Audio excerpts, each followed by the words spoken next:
Dinosaurs Before Dark, 매직트리하우스, Volume 1, Chapter 1, Into the Woods. Help! A monster, said Annie. Yeah, sure, said Jack. A real monster in Frog Creek, Pennsylvania. Run, Jack, said Annie. She ran up the road. Oh, brother, this is what he got for spending time with his 7-year-old sister. Annie loved pretend stuff, but Jack was 8.5. He liked real things. Watch out, Jack. The monster's coming. Ratio. No, thanks, said Jack. Annie raced along into the woods. Jack looked at the sky. The sun was about to set. Come on, Annie. It's time to go home. But Annie had disappeared. Jack waited. No Annie. Annie! He shouted again. Jack, Jack, come here. Jack groaned. This better be good, he said. Jack left the road and headed into the woods. The trees were lit with a golden late afternoon light.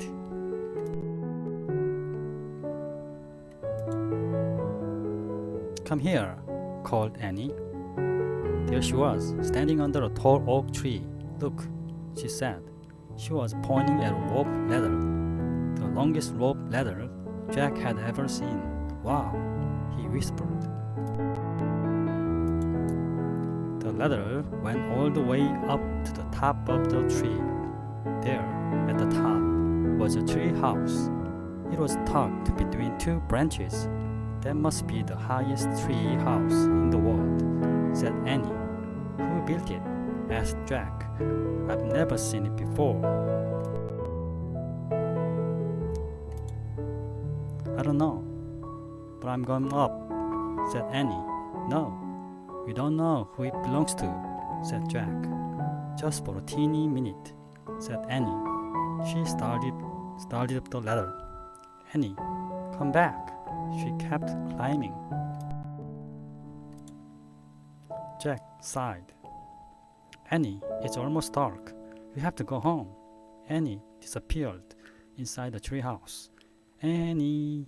Jack waited a moment. He was about to call again when Annie poked her head out of the treehouse window. Books, she shouted. What? It's filled with books. Oh man. Jack loved books. He pushed his glasses into place. He gripped the sides of the rope ladder, and up he went.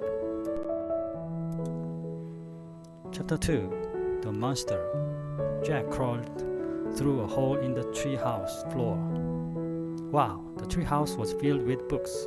Books everywhere, very old books with dusty covers, new books with shiny, bright covers.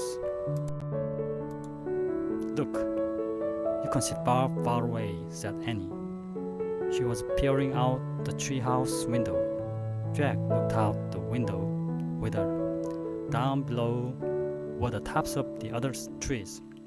In the distance, he saw the Frog Creek Library,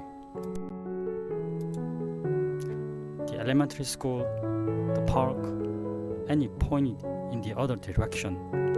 There's our house, she said. Sure enough, there was their white wooden house with the green porch. Next door was their neighbor's black dog, Henry. He looked very tiny. Hi, Henry, shouted Annie. Shush, said Jack. We're not supposed to be up here. He glanced out around the treehouse again. I wonder who owns all these books, he said. He noticed bookmarks were sticking out of many of them. I like this one, said Annie. She held up a book with a castle on the cover. Here's a book about Pennsylvania, said Jack. He turned to the page with the bookmark. Hey, there's a picture of Frog Creek in here, said Jack. It's a picture of these woods. Oh, here's a book for you, said Annie. She held up a book about dinosaurs. A blue silk bookmark was sticking out of it. "Let me see it." Jack set down his backpack and grabbed the book from her. You look at the one, and I'll look at the one about castles," said Annie. "No, we better not," said Jack. "We don't know who these books belong to." But even as he said this, Jack opened the dinosaur book to where the bookmark was. He couldn't help himself. He turned to a picture of an ancient flying reptile, a Pteranodon. He touched the huge bat-like wings. "Wow," whispered Jack. "I wish I could see a Pteranodon for real." Jack studied the picture of the creature soaring through the sky. "Ah!" screamed Annie. "What?" said Jack. "A monster!" Annie cried. She pointed to the treehouse window. "Stop pretending, Annie," said Jack. "No, really," said Annie. Jack looked out the window. A giant creature was gliding above the treetops. He had a long, weird crest on the back of his head, a skinny beak, and huge bat-like wings. It was a real live Pteranodon. The creature curved through the sky. He was coming straight toward the treehouse. He looked like a glider plane. The wind began to blow. The leaves trembled. Suddenly, the creature soared up, high into the sky. Jack nearly fell out the window trying to see it. The wind picked up. It was whistling now. The treehouse started to spin. "What's happening?" cried Jack. "Get down," shouted Annie. She pulled him back from the window. The treehouse was spinning faster and faster.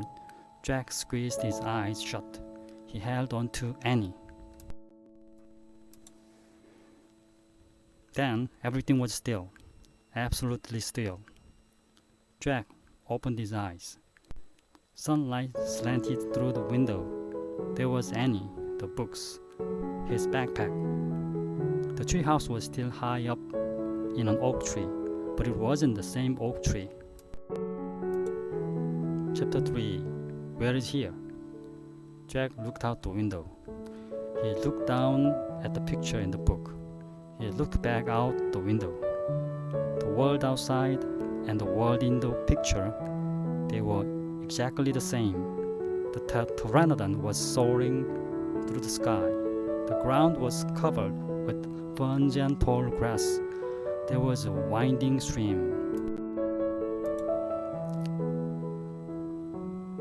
A stopping hill and volcanoes in the distance. Sloping hill and volcanoes in the distance. Where are we?" stammered Jack. The Pteranodon glided down to the base of their tree. The creature coasted to a stop and stood very still. "What happened to us?" said Annie. She looked at Jack. She looked at her. "I don't know," said Jack. "I was looking at the picture in the book." "And you said, 'Wow, I wish I could see a Pteranodon for real,'" said Annie. "Yeah. And then we saw one in the Frog Creek woods," said Jack. "Yeah. And then the wind got loud. And the treehouse started spinning," said Annie. "And we landed here," said Jack. "And we landed here," said Annie. "So that means," said Jack. "So that means what?" said Annie. "Nothing," said Jack. He shook his head. "None of this can be real." Annie looked out the window again. "But he's real," she said. "He's very real." Jack looked out the window with her. The Pteranodon was standing at the base of the oak tree like a guard. His giant wings were spread out on either side of them. Either side of him. "Hi," Annie shouted. "Shush," said Jack. "We are not supposed to be here." "But where is here?" said Annie. "I don't know," said Jack. Hi, Annie called again to the creature. The Pteranodon looked up at them. Where is he? Annie called down. You're nuts. You can't talk, said Jack. But maybe the book can tell us. Jack looked down at the book. He read the words under the picture. This flying reptile lived in the Cretaceous period. It vanished 65 million years ago. No, impossible. They couldn't land it in a time 65 million years ago.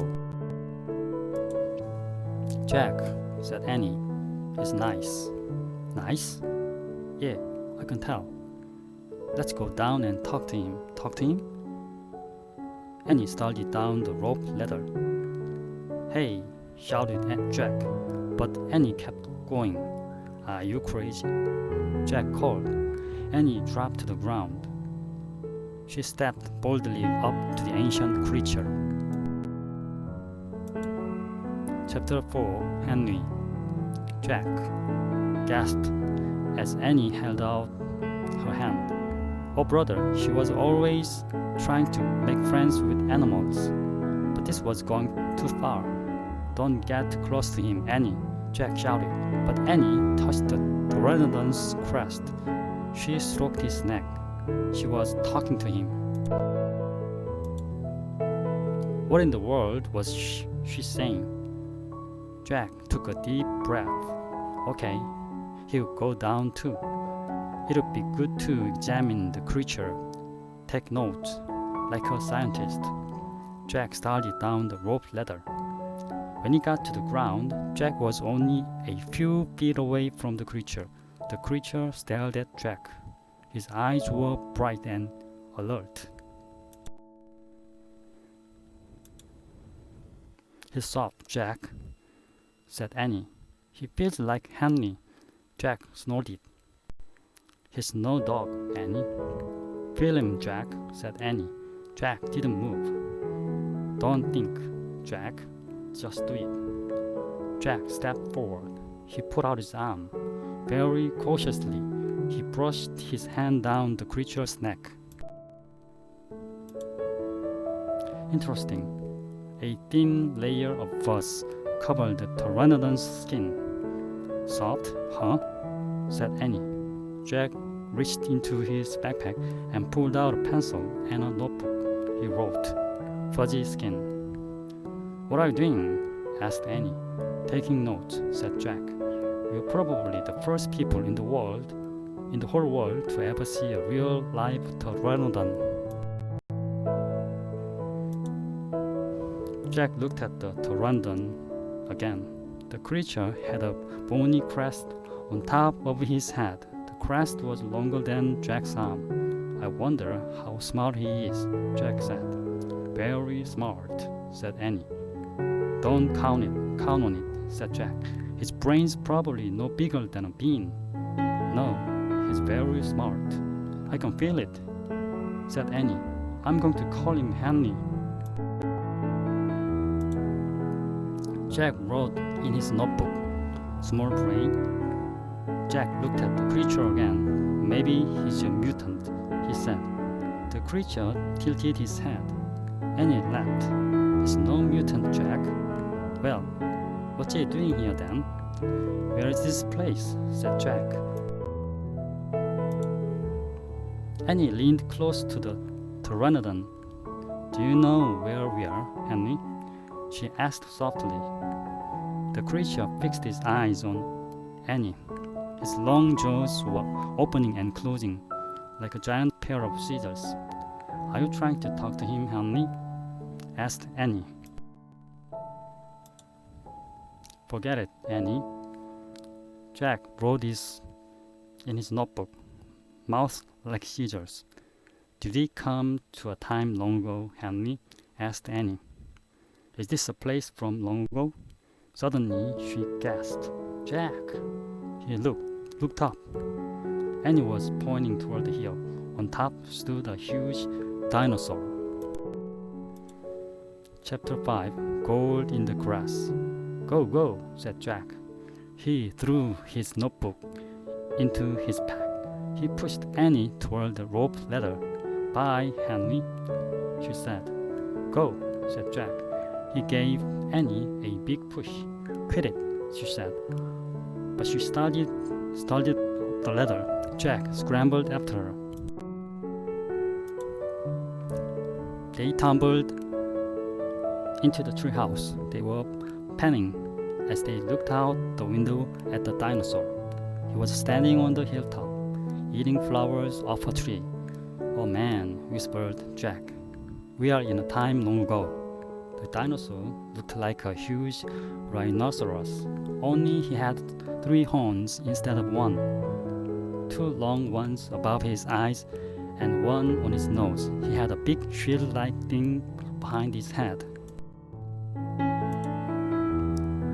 "Triceratops," said Jack. "Does he eat people?" whispered Annie. "I'll look it up." Jack grabbed the dinosaur book. He flipped through the pages. "There," he said. He pointed to a picture of a triceratops. He read the caption. "The Triceratops lived in the late Cretaceous period. This plant-eating dinosaur weighed over 12,000 pounds." Jack slammed the book shut. "Just plant, no meat. Let's go see him," said Annie. "Are you nuts?" said Jack.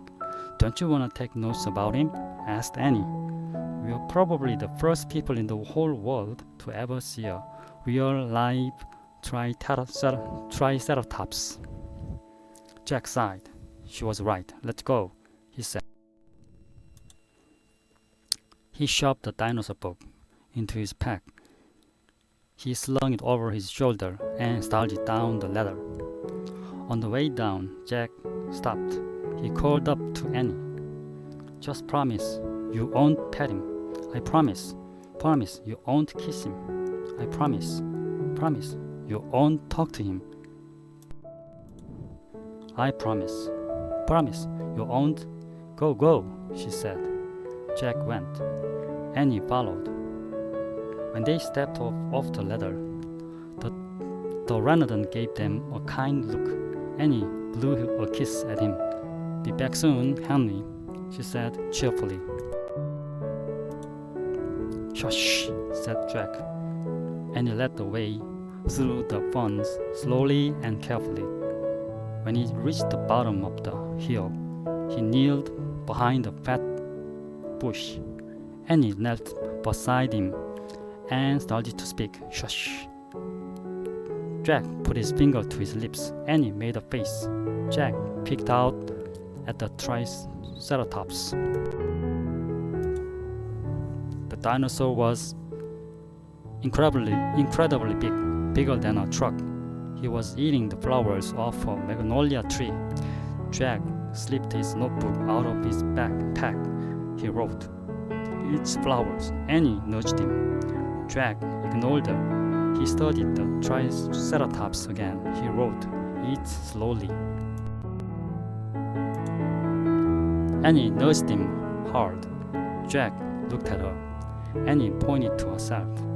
She walked her fingers through the air. She pointed to the dinosaur. She smiled. Was she teasing? She waved at Jack. Jack started to grab her. She laughed and jumped away. She fell into the grass. In full view of the Triceratops. "Get back," whispered Jack. Too late. The big dinosaur had spotted Annie. He gazed down at her from the hilltop. Half of a magnolia flower was sticking out of his mouth. "Oops," said Annie. "Get back," Jack shouted at her. "He looks nice." Jack, "Nice? Watch out for his horns." Annie, "No, it's nice, Jack." "Nice?" But the Triceratops just gazed calmly down at Annie. Then he turned and loped away down the side of the hill. "Bye," said Annie. She turned back to Jack. See? Jack grunted, but he wrote M his notebook. Nice. Come on, let's look around some more, said Annie. As Jack started after Annie, he saw something glittering in the tall grass. He reached out and picked it up. A medallion, a gold medallion. A letter was engraved on the medallion, a fancy M. Oh man, someone came here before us, Jack said softly. Chapter 6, Dinosaur Valley. Annie, look at this, Jack called. Look what I found. Annie had gone up to the hilltop. She was busy picking a flower from the magnolia tree. Annie, look, a medallion. But Annie wasn't paying attention to Jack. She was staring at something on the other side of the hill. Oh, wow, she said. Annie, clutching a magnolia flower. She took off down the hill. Annie, come back, Jack shouted. But Annie had disappeared. I'm going to kill her, Jack muttered. He stuffed the gold medallion into his jean pocket.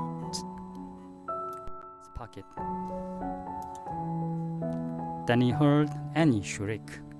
Annie! Jack heard another sound as well, a deep, bellowing sound like a tuba. Jack, come here! Annie called. Annie! Jack grabbed his backpack and raced up the hill. When he got to the top, he gasped.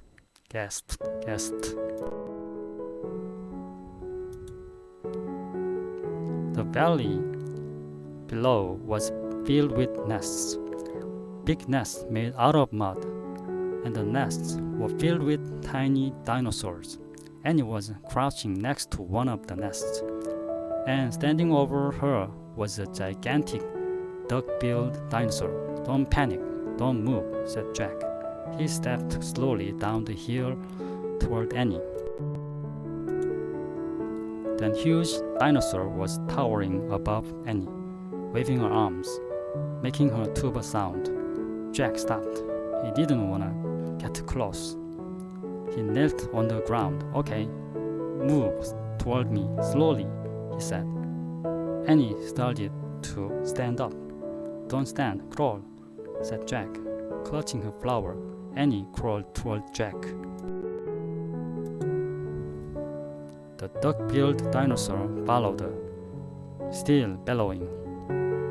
Annie froze. Keep going, Jack said softly. Annie started crawling again. Jack inched farther down the hill until he was just an arm's distance from Annie. He reached out and grabbed her hand. He pulled Annie toward him. Stay down, he said. He crouched next to her. Bow your head. Pretend to chew. Chew? Yes. I read that's what you do if a mean dog comes at you. She's no dog, Jack, said Annie. Just chew, said Jack. Jack and Annie both bowed and pretended to chew. Soon the dinosaur grew quiet. Jack raised his head. I don't think she's mad anymore, he said. Thanks, Jack, for saving me, said Annie. You have to use your brain, said Jack. You can't just go running to a nest of babies. There's always a mother nearby. Annie stood up. Annie, too late. Annie held out her magnolia flower to the dinosaur. I'm sorry I made you worry, babies, she said. The dinosaur moved closer to Annie. She grabbed the flower from her. She reached for another. No more, said Annie.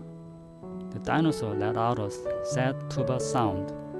But there are more flowers up there, Annie said. She pointed to the top of the hill. I'll get you some. Annie hurried up the hill. The dinosaur waddled after her. Jack quickly examined the babies. Some were crawling out of their nests. Where were the other mothers? Jack took out the dinosaur book. He flipped through the pages. He found a picture of some duck-billed dinosaurs. He read the caption.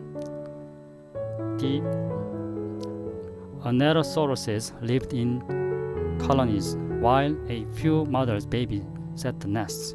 Others hunted for food. So there must be more mothers close by. Hey, Jack, Annie called. Jack looked up. Annie was at the top of the hill, feeding magnolia flowers to the giant Anatosaurus. She's nice too, Jack, Annie said. But suddenly, the Anatosaurus made a terrible tuba sound. Annie crouched down and started to chew. The dinosaur barged down the hill. She seemed afraid of something. Jack put the book down on top of his pack. He hurried up to Annie. I wonder why she ran away, said Annie. We were starting to be friends. Jack looked around. What he saw in the distance almost made him throw up.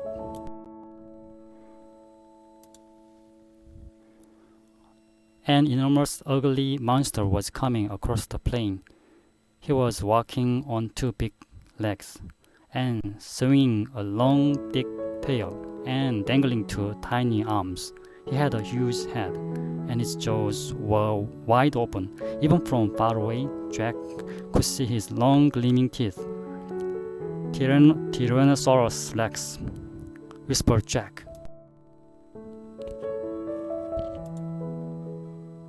Chapter 7. Ready, set, go.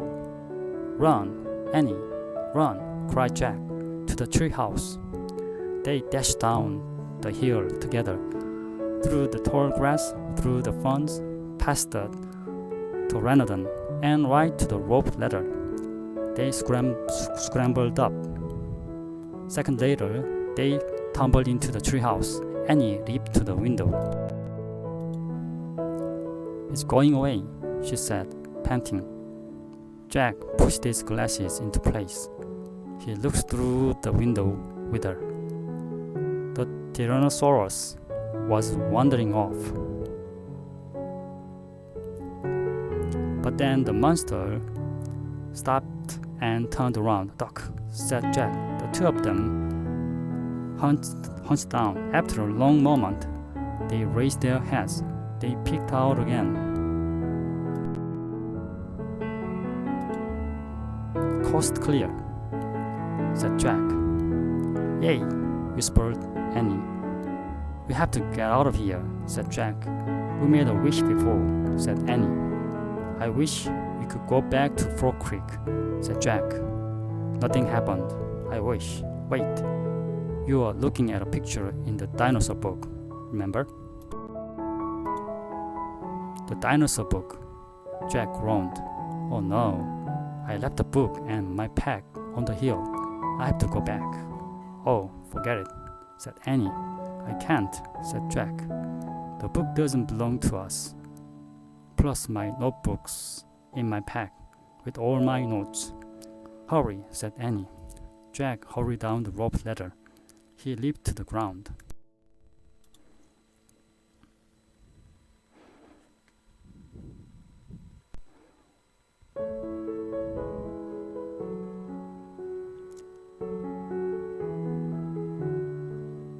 The face passed the Pteranodon through the ferns, through the tall grass, and up the hill. He looked down. There was his pack lying on the ground. On top of it was the dinosaur book, but now the valley below was filled with Anatosauruses, all standing guard around the nests.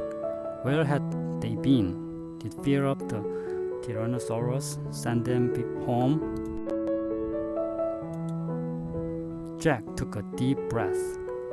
Ready, set, go. He charged down the hill. He leaped to his backpack. He scooped it up. He grabbed the dinosaur book. A terrible tuba sound. Another. All the Anatosauruses were bellowing at him. Jack took off. He raced up to the hilltop. He started down the hill. He stopped. The Tyrannosaurus Rex was back, and he was standing between Jack and the treehouse. Chapter 8. A Giant Shadow. Jack jumped behind the magnolia tree. His heart was beating so fast he could hardly think. He peeked out at the giant monster. The horrible-looking creature was opening and closing his huge jaws. His teeth were as big as steak knives. Don't panic. Think.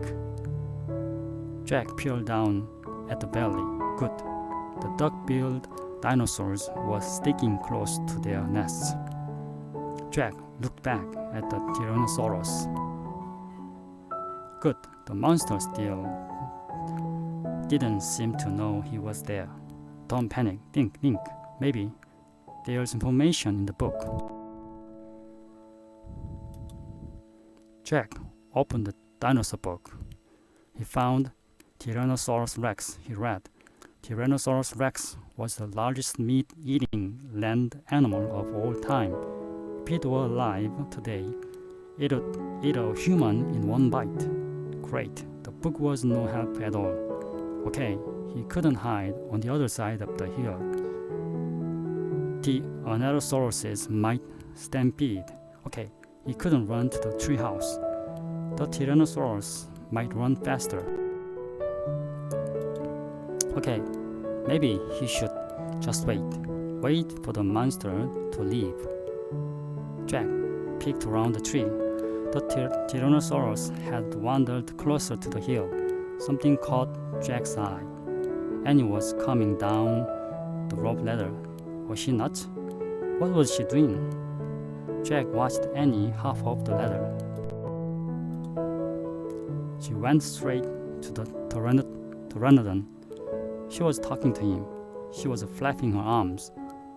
She pointed at Jack, at the sky, at the treehouse. She was nuts. Go back up the tree, Jack whispered. Go. Suddenly, Jack heard a roar.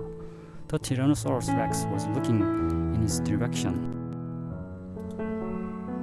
Jack hit the ground. The Tyrannosaurus Rex was coming toward the hill. Jack fell to the ground, shaking. Should he run? Crawl back into Dinosaur Valley? Climb the magnolia tree? Just then, a giant shadow covered Jack. He looked up. The Pteranodon was gliding overhead. The giant creature sailed down toward the top of the hill. He was coming straight for Jack. Chapter 9. The Amazing Ride. The Pteranodon coasted down to the ground. He stared at Jack with his bright, alert eyes. What was Jack supposed to do? Climb on. But I'm too heavy, thought Jack. Don't think, just do it. Jack looked at the Tyrannosaurus. He was staring up the hill. His giant teeth were flashing in the sunlight. Okay, don't think, just do it. Jack put his book in his pack. Then he eased down onto the Pteranodon's back. He held on tightly. The creature moved forward. He spread out his wings and lifted off the ground. They teetered this way, then that. Jack nearly fell off. The Pteranodon steadied himself, then rose into the sky. Jack looked down. The Tyrannosaurus was chomping the air and staring up at him. The Pteranodon glided away. He sailed over the hilltop. He circled over the valley, over all the nests filled with babies, over all the giant duck-billed dinosaurs. Then the Pteranodon soared out over the plain, over the Triceratops, who was grazing in the high grass. It was amazing. It was a miracle. Jack felt like a bird. as light as a feather. The wind was rushing through his hair. The air smelled sweet and fresh. He whooped. He laughed. Jack couldn't believe it. He was the back of an ancient flying reptile. The Pteranodon sailed over the stream, over the ferns and bushes. Then he carried Jack down to the base of the oak tree. When they came to a stop, Jack slid off the creature's back and landed on the ground. Then the Pteranodon took off again and glided into the sky. "Bye, Henry," whispered Jack. "Are you okay?" Annie shouted from the treehouse. Jack pushed his glasses into place. He kept staring up at the Pteranodon. "Jack, are you okay?" Annie called. Jack looked up at Annie. He smiled. "Thanks for saving my life," he said. "That was really fun." "Climb up," said Annie. Jack tried to stand. His legs were wobbly. He felt a bit dizzy. "Hurry," shouted Annie. "He's coming." Jack looked around. The Tyrannosaurus was heading straight toward him. Jack bolted to the ladder. He grabbed the sides and started up. "Hurry, hurry," screamed Annie. Jack scrambled into the treehouse. "He's coming toward the tree," Annie cried. Suddenly, something slammed against the oak tree. The treehouse shook like a leaf. Jack and Annie tumbled into the books. "Make a wish," cried Annie. "We need the book, the one with the picture of Frog Creek," said Jack. "Where is it?" He pushed some books aside. He had to find a book about Pennsylvania. There it was. He grabbed it and tore through it, looking for the photograph of the Frog Creek woods. He found it. Jack pointed to the picture. "I wish we could go home," he shouted. The wind began to moan softly at first. "Hurry," Jack yelled. The wind picked up. It was whistling now. The treehouse started to spin. It spun faster and faster. Jack closed his eyes. He held on tightly to Annie. Then everything was still, absolutely still. Chapter 10. Home Before Dark. A bird began to sing. Jack opened his eyes. He was still pointing at the picture of the Frog Creek woods. He peeked out the treehouse window. Outside, he saw the exact time view. "We are home," whispered Annie. The woods were lit with a golden late afternoon light. The sun was about to set. No time had passed since they'd left. "Jack, Annie," a voice called from the distance. "That's Mom," said Annie, pointing. Jack saw their mother far away. She was standing in front of their house. She looked very tiny. "Annie, Jack," she called. Annie stuck her head out the window and shouted, "Coming." Jack still felt dazed. He just stared at Annie. "What happened to us?" he said. "We took a trip in a magic tree house," said Annie simply. "But it's the same time as when we left," said Jack. Annie shrugged. "And how did it take us so far away?" said Jack. "And so long ago?" "We just looked at a book and said you wished we could go there," said Annie. "And the magic tree house took us there." "But how?" said Jack. "And who built it? Who built this magic tree house? Who put all these books here?" "A magic person, I guess," said Annie. "A magic person? Look," said Jack. "I almost forgot about this." He reached into his pocket and pulled out the gold medallion someone lost his bag. "There, in Dinosaur Land. Look, there's a letter M on it." Annie's eyes got round. You think M stands for magic person? She said. I don't know, said Jack. I just know someone went to that place before us. Jack, Annie, came the distant cry again. Annie poked her head out the window. Coming, she shouted. Jack put the gold medallion back in his pocket. He pulled the dinosaur book out of his pack and put it back with all the other books. Then he and Annie took one last look around the treehouse. Goodbye, house, whispered Annie. Jack slung his backpack over his shoulder. He pointed at the ladder. Annie started down. Jack followed. Seconds later, they hopped onto the ground and started walking out of the woods. No one's going to believe our story, said Jack. So let's not tell anyone, said Annie. Dad won't believe it, said Jack. He'll say it was a dream, said Annie. Mom won't believe it, said Jack. She'll say it was pretend, said Annie. My teacher won't believe it, said Jack. She'll say you're nuts, said Annie. We better not tell anyone, said Jack. I already said that, said Annie. Jack sighed. I think I'm starting to not believe it myself, she said. They left the woods and started up the road toward their house. As they walked past all the houses on their street, the trip to dinosaur time did seem more and more like a dream. Only this world and this time seemed real. Jack reached into his pocket.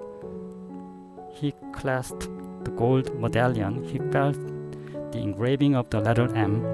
It made Jack's fingers tingle. Jack laughed. Suddenly he felt very happy. He couldn't explain what had happened today. But he knew for sure that their trip in the magic treehouse had been real, absolutely real. Tomorrow, Jack said softly, we'll go back to the woods. Of course, said Annie. And we'll climb up to the treehouse, said Jack. Of course, said Annie. And we'll see what happens next, said Jack. Of course, said Annie. Ratio, and they took off together, running for home. The end.